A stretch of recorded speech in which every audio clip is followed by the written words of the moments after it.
Have you ever been robbed? I have.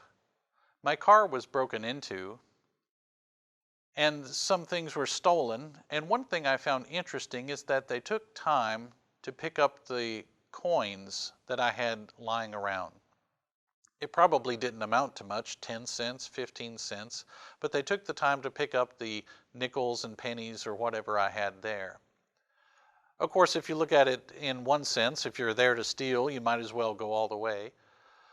But on the other hand, it sometimes amazes me what little it takes for people to do something bad. I read about a murder in Milwaukee, Wisconsin, where someone was killed after an argument that started over about $20, I believe it was. In other words, I'm amazed sometimes how little can be involved in something so bad. How little it takes for mankind to sometimes do something horrible.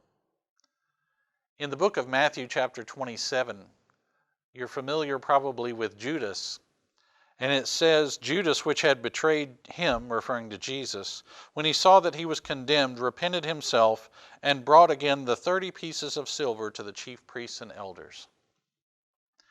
I read in I believe it was the Jameson Fawcett Brown commentary, that 30 pieces of silver would equal about $25. Is it possible that Judas did something so horrible for about $25? I think it's very possible. Because as I look at humans, I realize that we do horrible things for so very little. And it's sometimes scary if you think about it. As we examine ourselves and ask ourselves the same question, what would it take for me to betray Jesus? And in our minds we might say, well, it would take a lot. I'm really convinced about Jesus and I'm willing to follow Jesus no matter what. Well, Judas betrayed him for $25. Yeah, but I'm not Judas. Well, that's true, you're not. But Satan may know the small chink in your armor that would allow him to get into you. I've seen things where people really may have forsaken the truth or forsaken Jesus even when no money was involved. Whether it be they just wanted peace, it was a matter of pride, or whatever. How important that we search our hearts and ask this question, what is the one thing?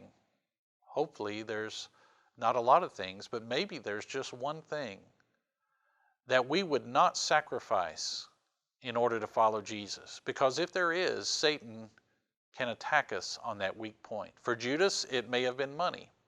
He loved money. And Satan came along and tempted him with money, and he gave in. And maybe you would not give in to money, but what would you give in to? A point of pride? To have peace of mind? What would it be? What would it be for me? What would I give up in order to follow Christ? Hopefully the answer is nothing. Nothing can stop me from following Christ. But oh, how important that we do not become arrogant, that we do not become so confident in thinking that nothing will make me stop following Christ. Let's make sure that that's true.